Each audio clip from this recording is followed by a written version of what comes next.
6 types of men you should never marry as a woman. Ladies, listen carefully. The man you marry today has the power to shape your future, your peace, your purpose, and even your destiny, more than anything else. That's why choosing the right man isn't just about romance or attraction. It's about wisdom, self-awareness, and discernment. There are certain types of men who may seem appealing at first. Some may even appear charming, passionate, or spiritual, but beneath the surface lies danger.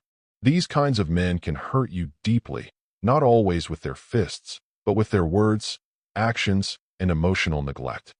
Here are 6 types of men you should never marry as a woman, no matter how much you think you love them. And number 5 is very critical. Number 1. The angry and frustrated man. This type of man carries a storm inside him. He's constantly angry at his job, his family, the world, and even himself. His frustration spills over into every part of his life, including you. At first, you might try to comfort him, thinking love can heal his pain. But soon, you realize that instead of finding peace in your love, he uses you as his emotional punching bag. You can't talk to him freely. You can't express your feelings. Every little thing turns into a fight. If you tell him he hurt you, he calls you too emotional. If you try to explain yourself, he says you talk too much. Before long, you start walking on eggshells just to keep the peace. You smile when you want to cry. You hold your breath when you should be speaking your truth. But listen, my sister, that is not love. That is emotional imprisonment. A man who cannot control his emotions will eventually destroy the woman who loves him. Marriage requires calm communication and emotional maturity, not anger and blame. Number 2. The controlling man. He wants to know where you are, who you're with, and why you didn't answer his call. At first, it might look like care or protection, but slowly you begin to realize it's not love, it's control. He starts deciding what you wear, who you talk to, and where you go. He isolates you from your family and friends, all in the name of keeping you safe. But a man who tries to control you doesn't love you. He fears losing you. And when fear leads a relationship, freedom dies. A healthy man will trust you. He will respect your independence. He will protect you, but not possess you. The controlling man doesn't want a partner. He wants a puppet. And once you become one, you lose yourself piece by piece. Number 3. The lazy dreamer. This one talks big. He always has ideas, great plans, new projects, endless next year promises. But nothing ever happens. He depends on your energy, your hustle, your consistency. While he sits in comfort making excuses, you carry the bills. You carry the pressure. You carry the relationship. And when you finally get tired, he calls you disrespectful or proud. Understand this truth. A lazy man will make you struggle like a single mother, even when you are married. A real man doesn't just dream. He builds. He plans, he works, and provides. Love cannot thrive where laziness lives, because laziness drains effort, purpose, and peace. Number 4. The cheater. This one is the smooth talker, the charmer, the man who knows exactly what to say, but his actions never match his words.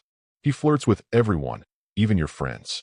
He lies so smoothly that you start doubting your own memory. He cheats, apologizes, and cheats again. He will tell you, "You're the only one I love," but his phone tells another story. And after breaking your trust over and over again, he still finds a way to make it your fault.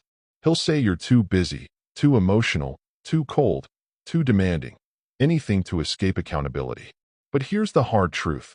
No matter how beautiful, loyal, or supportive you are, a man who loves variety will never choose stability.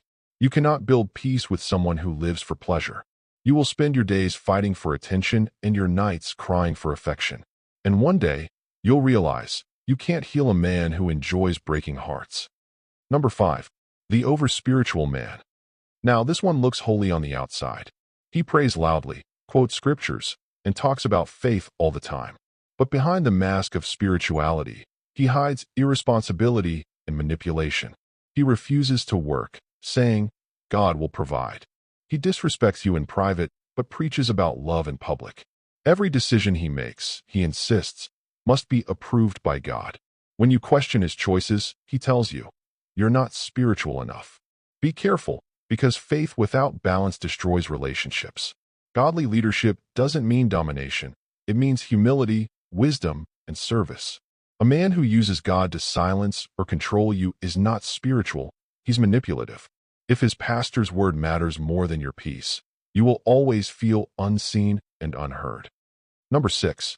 The irresponsible man. He looks mature but acts like a child. He spends money carelessly, makes promises he never keeps, and blames everyone else when things go wrong. He doesn't take care of his home, his bills, or his family, but he always has money for parties, gadgets, and fun with friends. Being with him feels like parenting a grown man. You'll carry the burdens he should be carrying, and before long, you'll stop feeling like a wife and start feeling like a mother. Marriage is not about age, it's about maturity. And if a man cannot take responsibility, he is not ready for a wife. Finally, sister, hear this simple truth. A wrong man can destroy you faster than heartbreak. You can be intelligent, beautiful, prayerful, and ambitious, but if you marry the wrong man, you risk losing your peace, your joy, and even your purpose. Love alone is not enough. Marriage requires character, discipline, patience, communication, and responsibility.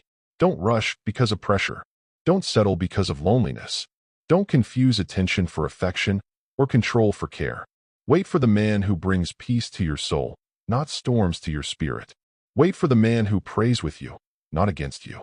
Wait for the man who helps you grow, not the one who makes you shrink. Because at the end of the day, marriage is not just about finding someone to live with. It's about finding someone you can truly live in peace with. Choose wisely, dear sister. Your heart, your happiness, and your destiny depend on it. If you found this message helpful or eye-opening, please don't forget to like, share, and subscribe to the channel for more inspiring and life-changing relationship lessons.